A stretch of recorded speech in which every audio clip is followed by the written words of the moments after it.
আমৃত্যু ভালোবাসি তোকে। লেখনীতে সালমা চৌধুরী। পর্ব 15। তানভীরের রুম থেকে খেয়ে আবির চলে গেছে নিজের রুমে। 1 মিনিটের মধ্যে মেঘও বের হয়ে গেছে। কোনো দিক না তাকিয়ে চলে গেল আবির ভাইয়ের রুমে। দরজা বাইরে থেকে ধীরে কণ্ঠে বলল, আবির ভাই। কোনো সাড়া নেই। দ্বিতীয়বার আরেকটু জোরে ডাকলো, আবির ভাই। আবির বলল, ভেতরে আয়। আবির আধশোয়া অবস্থায় ফোনে কি যেন করছে। ফ্যানের বাতাসে আবির চুলগুলো এলোমেলো উঠছে। মেঘ আবির ভাইয়ের পায়ের কাছে দাঁড়িয়ে চুপচাপ চেয়ে আছে আবির ভাইয়ের হাতের পানে। আবির আকস্মিক বলে উঠল, কিছু বলবি? মেঘ কণ্ঠ খাদা নেমে কাঁপা কাঁপা গলায় বলল, সরি আবির ভাই, এতটা লেগে যাবে বুঝতে পারিনি। আবির স্বাভাবিক কণ্ঠে উত্তর দিল, আমি কি কিছু বলেছি তোকে? মেঘ পুনরায় বলে উঠল, বেশি ব্যথা লেগেছে? মলম লাগিয়েছেন? আবির গভীর কণ্ঠে উত্তর দিল, না, কিছু লাগাতে হবে না। মেঘ তীক্ষ্ণ দৃষ্টিতে চেয়ে শক্ত কণ্ঠে বলে উঠল, লাগাতে হবে। মেঘের শক্ত কণ্ঠ শুনে আবির মোবাইল থেকে চোখ সরিয়ে অষ্টআশির পানে তাকালো। মেঘের চোখ মুখে অধিকার বোধ স্পষ্ট প্রতীয়মান হচ্ছে। আবির নিরুদ্যোগ কণ্ঠে বলল, তাহলে তুই লাগিয়ে দে। এতক্ষণ শক্ত থাকলেও এই কথা শোনার পর মেঘ আর শক্ত থাকতে পারল না। বুকের ভেতর অনুভূতিরা ঢোল বাজিয়ে নৃত্য করছে। হাত পায়ের কম্পন তীব্র হতে শুরু করেছে। আবির ভাইকে মলম লাগিয়ে দেবে, এটা ভাবতে বারবার শিউরে উঠছে অষ্টাদশী। আবির পুনরায় শক্ত কণ্ঠে বলল, হয় নিজে লাগিয়ে দিয়ে যা, না হয় চুপচাপ ঘুমাতে যা, আমি লাগাতে পারবো না। আশেপাশে তাকাচ্ছে মেঘ। চোখ পড়ল ড্রেসিং টেবিলের উপর রাখা মলমের দিকে। মলমটা হাতে নিয়ে আবির ভাইয়ের কাছাকাছি বসলো। হৃৎপিণ্ড ছুটছে এদিক সেদিক। আঙ্গুল কাঁপছে অষ্টাদশের। শীতল হস্তে আলতোভাবে মলম ছোঁয়ালো আবির ভাইয়ের হাতে। সেই কাটা অংশে হালকা কাঁপলো আবিরের হাত। মেঘ পূর্ণ মনোযোগ দিয়ে মলম লাগিয়ে দিচ্ছে। আবির ভুরু গুটিয়ে শান্ত কণ্ঠে বলল, ভাবিস না তোকে দিয়ে খাটাচ্ছি আমি। যে ভুল করবে শাস্তি তো তাকেই পেতে হবে। মেঘ মনে মনে ভাবছে, এরকম হাজারটা শাস্তি পেতেও আমি রাজি। আবির অভিভূতির ন্যায় পলক চেয়ে আছে মেঘের দিকে। আবির ভাইয়ের দৃষ্টি বুঝতে পেরে মেঘ চিবুক নামালো। কোনো দিকে না তাকিয়ে কোনো রকম মলম লাগিয়ে চুপচাপ রুম থেকে বের হয়ে যাচ্ছে। যেন কিছুক্ষণে আবির ভাইয়ের কাছাকাছি থাকলে নিজেকে বাঁচাতে পারবে না। আবির একবার হাতের দিকে দেখলো, তারপর অষ্টাদশীর যাওয়ার পানে তাকিয়ে মৃদু হাসলো। সকাল বিকেল মেঘের নজর শুধু আবির ভাইয়ের হাতের দিকে। কেটে গেল কয়েকদিন। খানবাড়ির প্রতিটা মানুষ ব্যস্ত নিজের কাজে। ইকবাল খান সিলেট থেকে রাতে ফিরেছেন। সে খুশিতে সবাই জড়ো হয়েছে ড্রয়িং রুমে, সাথে বাহারি খাবারের মেলা। সবাই আড্ডা খাওয়ায় ব্যস্ত থাকলেও বরাবরের মতো আবির ব্যস্ত ছিল নিজের কাজে। সামনের মাসে 1 তারিখে নিজের অফিস শুরু হবে, তাই সবকিছু গুছাতে হচ্ছে। সাথে আবিরের বেস্ট ফ্রেন্ড রাকিব আর রাসেল তো আছেই। রাকিব আর আবির প্রাইমারি স্কুল থেকে বেস্ট ফ্রেন্ড। তারপর তাদের জীবনে আসে রাসেল। বর্তমানে তারা তিনজনের জীবনে এক সুতায় বাঁধা, তাই কোম্পানিও শুরু করছে একসাথে। এছাড়াও আরো দুজন বন্ধু আছে আবিরের, মোবারক এবং লিওম। এই 5 জন মিলে শুক্রবার একসাথে আড্ডা দেয়, মাঝে মাঝে তানভীরে যুক্ত হয় তাদের সাথে। তবে সব বন্ধুর মধ্যেও একজন স্পেশাল ফ্রেন্ড থাকে, যে সবকিছু জানে। সেটা হলো রাকিব। সবার মাঝে আবির নেই বলে ইকবাল খান কয়েকবার আবিরকে কল দিচ্ছেন, কিন্তু আবির কল রিসিভ করছে না। কিছুক্ষণের মধ্যে বাসায় ঢুকলো আবির। পকেট থেকে ফোন বের করতে করতে বলল, সরি কাকামণি, বাইকে ছিলাম তাই রিসিভ করতে পারিনি। ইকবাল খান একগাল হেসে বললেন, সমস্যা নেই, আয় বস এসে। আবির ভাই আসতে মেঘ সোফা থেকে উঠে জায়গা দেয় আবিরকে। আবির এসে মেঘের জায়গায় বসে স্বাভাবিক কণ্ঠে জিজ্ঞাসা করে, কেমন আছো কাকামণি? কাজ ঠিকঠাক হয়েছে? ইকবাল খান হাসি মুখে উত্তর দিলেন, আলহামদুলিল্লাহ ভালো আছি। সব ঠিকঠাকই করে এসেছি। আশা করি 2 মাসের মধ্যে আর সিলেটে পা দিতে হবে না। ইকবাল খান পুনরায় মজার ছলে বললেন, তোর কোম্পানি ওপেন করবি, আমাদেরকে দাওয়াত দিবি না? আবির মলিন হেসে উত্তর দিল, ইনশাল্লাহ আগামী মাসে 1 তারিখ। তোমাদের সবার জন্য কার্ড রেডি করেছি, খুব শীঘ্রই পেয়ে যাবে। ইকবাল খান অবাক চোখে তাকিয়ে বলল, কার্ড? এত ভিআইপি আমি? আবির এবার সশব্দে হেসে উত্তর দিল, কার্ড স্পেশালি আব্বু আর চাচুর জন্য। তুমি একা মিস যাবে কেন, তাই তোমাকেও দিব। তারপর তারা দুজনে ব্যস্ত হলো অফিসের আলোচনায়। এদিকে মেঘ বিমোহিত নয়নে আবির ভাইকে দেখছে আর ভাবছে, একটা মানুষের সাথে সুন্দর করে কিভাবে কথা বলে। আলী আহমেদ খান ও মোজাম্মেল খান হাজির হলো এই আড্ডায়, তাই মেঘ নিজের রুমে গিয়ে পড়তে বসেছে। শুক্রবার মানে খানবাড়িতে হইচই শুরু হয়ে যায়। প্রতি শুক্রবারের মতো আজও বাড়ির বেশ পদে রান্না হয়েছে। মেঘ ঘুম থেকে উঠে নামাজ পড়ে ঘন্টা 2 পড়াশোনা করেছে। নিচে নেমে মেঘ আর আদির সাথে আড্ডা দিতে দিতে নাস্তাও করে এসেছে। কিন্তু আবির আর তানভীরের খবর নেই। তানভীরদের এমপি মনোনয়ন পাওয়ার পর থেকে তানভীরের ব্যস্ততা বেড়ে গেছে 3 গুণ। তানভীরের ছোট থেকে ভালো ছবি তুলতে পারে। রাজনীতি যেমন তার পছন্দ, তেমনি ছবি তোলাও তার পছন্দের একটা কাজ। এমপি যেই না শুনে যে তানভীর ভালো ছবি তুলতে পারে, সেই থেকে দায়িত্ব দিয়েছে তানভীরের ওপর। মনোনয়ন পাওয়ার পর একটি নির্দিষ্ট তারিখ পর্যন্ত এমপি কোনো জনসমাবেশ করতে পারবে না। তাই এমপির পক্ষ থেকে সভাপতি, সহসভাপতি, সাধারণ সম্পাদক, যৌথ সম্পাদক থেকে শুরু করে প্রত্যেকে মিলে নির্দিষ্ট জায়গায় জনসমাবেশের আয়োজন করে এবং এমপি বাড়ি থেকে ভিডিও কনফারেন্সের মাধ্যমে তাদের সঙ্গে কথা বলেন। এই টোটাল দায়িত্ব পড়ে গেছে তানভীরের ওপর। সারাদিন শেষে বাকিদের থেকে ছবি সংগ্রহ, এডিটিং, ভিডিও ক্রিয়েট সকল দায়িত্ব তানভীরের। সব কাজ শেষ করে ফিরতে ফিরতে রাত 12টা-1টা বেজে যায়। মাঝে মাঝে সময় পেলে একটু আগে চলে আসে। পুরোটা এখন এমপির মতামতের উপর নির্ভর। ইদানিং আবির 8টা-9টার মধ্যে বাড়িতে ফিরে আসে। সময় সুযোগ মিললে তানভীর বাসায় এসে খেয়ে আবিরের বাইক নিয়ে আবার বের হয়। রাত করে ফেরার কারণে সকালে উঠতে একটু দেরি হয় ঘুম থেকে। আজ যেহেতু শুক্রবার, তাই রিল্যাক্সে ঘুমাচ্ছে দুই ভাই। কিন্তু এদিকে মেঘ ছটফট করছে। 10টার উপরে বেজে গেছে, এখনো আবির ভাই কেন উঠছে না, ভেবে কুল কিনারা পাচ্ছে না। আবির যে বৃহস্পতিবার রাতে ঘুমায় না, তা তো অষ্টাদশী জানেই না। বৃহস্পতিবার রাত শুধু আবিরের শোকের রাত। ভোরবেলায় নামাজ পড়ে ঘুমায়, ওঠে 12টার দিকে, তারপর গোসল করে নামাজে যায়। অষ্টাদশীর কোমল মনকে কোনোভাবে মানাতে পারছেন না, তাই এত কিছু না ভেবে ছুটে গেল আবির ভাইকে ডাকতে। শান্ত হস্তে দরজা ধাক্কা দিল, সহসা খুলে গেল দরজা।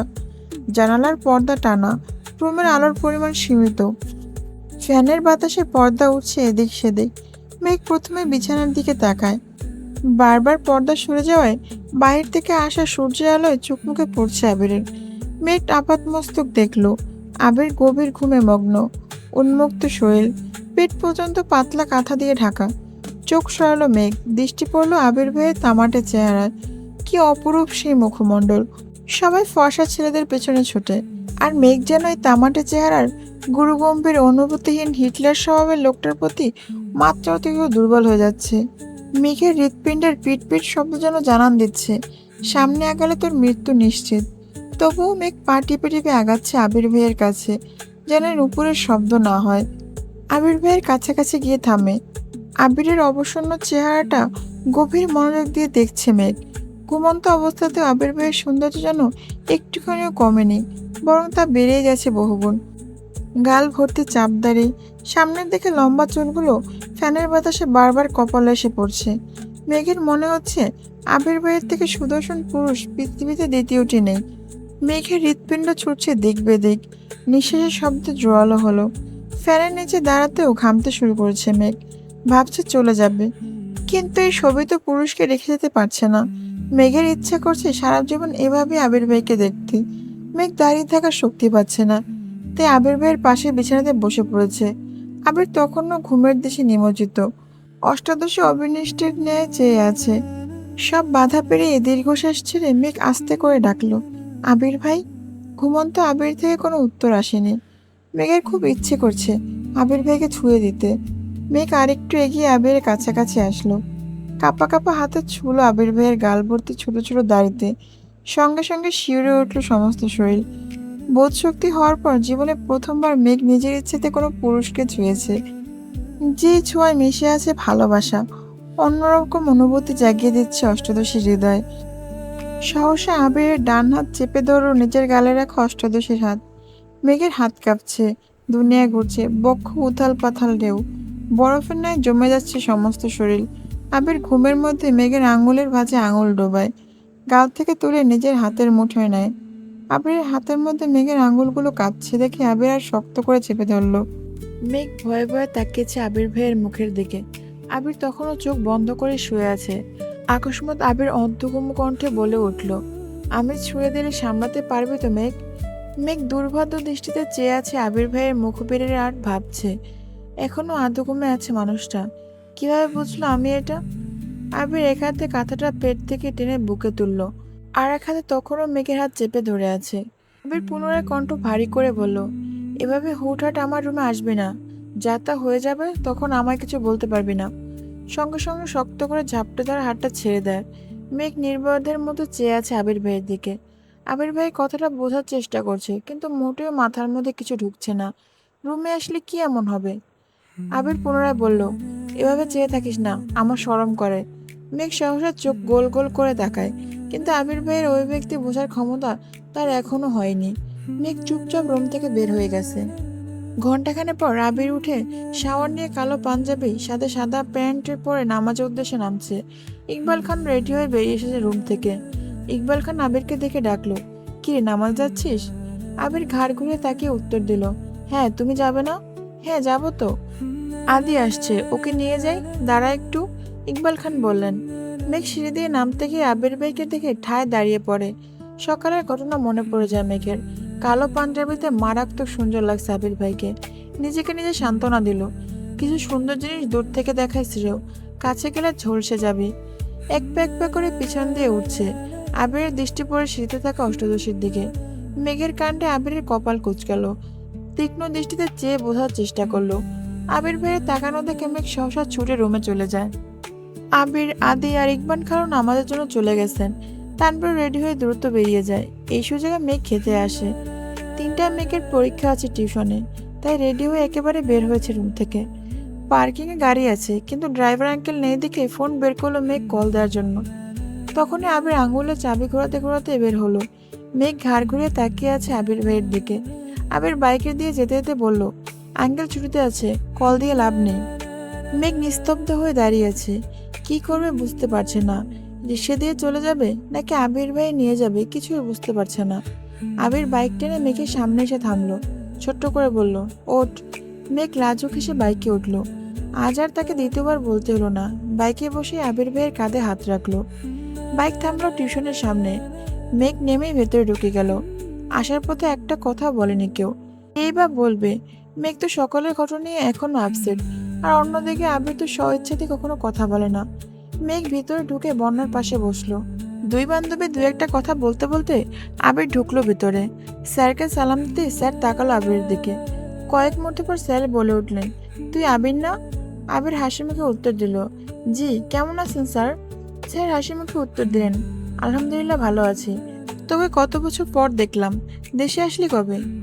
20 থেকে 22 দিন হবে। বাসার সবাই কেমন আছে স্যার? আলহামদুলিল্লাহ, সবাই ভালো আছে। মেঘি তো তোর বোন?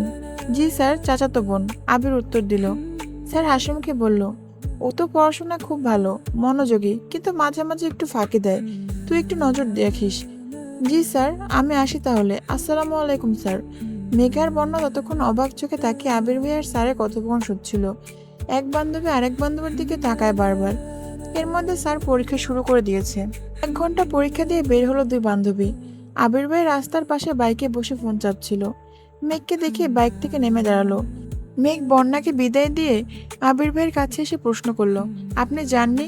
আবির সবসময় মতো গম্ভীর কণ্ঠে উত্তর দিল, না। আবির পুনরায় স্বাভাবিক কণ্ঠে বলল, কিছু খাবি? মেঘ মাথা দিয়ে হ্যাঁসূচক মাথা নাড়ল। আবির বলল, কি? মেঘ ভয়ে ভয়ে বলল, বকবেন না তো? আবির গুরুভার কণ্ঠে বলল, কি খাবি বল? মেঘ কণ্ঠ খাদে নামিয়ে বলল, ফুচকা। আবির সহসা বলল, উঠ। বাইক স্টার্ট দিল, থামালো এসে একটা ফুচকা দোকানের সামনে। মেঘ নেমে সাইডে গিয়ে দাঁড়িয়েছে। আবির বাইক থেকে নেমে হেলমেট খুলতে দূর থেকে রাকিব দৌড়ে এসে ঝাপটে ধরলো আবিরকে। আকস্মিক ঘটনায় কিছুটা নড়ে উঠলো আবির। রাকিব ঠাট্টা স্বরে বলল, কিরে বন্ধু, এ জীবনে তো তোকে ফুচকার দোকানে দেখিনি, তা হঠাৎ এখানে কেন? সে আসবে নাকি? আবির চোখে ইশারা দিতেই আর রাকিবের চোখ পড়ে মেঘের দিকে। সঙ্গে সঙ্গে আবিরকে ছেড়ে দিয়ে দূরে দিয়ে দাঁড়ায়। রাকিব হাসি মুখে জিজ্ঞাসা করে, কেমন আছো সরি আপু। মেঘ আবির ভাইয়ের দিকে তাকিয়ে স্বাভাবিক কণ্ঠে উত্তর দিল, আলহামদুলিল্লাহ ভালো, আপনি কেমন আছেন? আলহামদুলিল্লাহ ভালো, আমি রাকিব, তোমার আবির ভাইয়ের ছোটবেলার বেস্ট ফ্রেন্ড। তুমি মেঘ, তাই তো? মেঘ উত্তর দিল, জি। ফুচকা খেতে এসেছো? প্রশ্ন করলো রাকিব। মেঘ পুনরায় ছোট করে বলল, জি। রাকিব এবার হাসি মুখে বলল, আজ আমার পক্ষ থেকে তোমার জন্য ফুচকা ট্রিট, আনলিমিটেড ফুচকা খেতে পারো। মেঘ কিছু বলার আগে আবির রাগান্বিত কণ্ঠে বলল, তোর ট্রিট দিতে হবে না, আনলিমিটেড ফুচকা খাওয়ানোর ক্ষমতা আছে আমার। রাকিব সশব্দে হেসে বলল, আরে বন্ধু, রাগ করছিস কেন? তুই তো খাওয়াবি সারা। এটুকু বলে আবির রাকিবের মুখ চেপে ধরে। রাগে ফুঁসতে ফুঁসতে বলল, নিজের কাজে যা, আমারটা আমাকে বুঝে নিতে দে। রাকিব কিছুটা আহত হলো। মেঘের থেকে বিদায় নিয়ে যাওয়ার সময় আবিরের দিকে তাকিয়ে বলল, সন্ধ্যার পর চলে আসিস। রাকিব সহসা বলে উঠল, ঠিক আছে।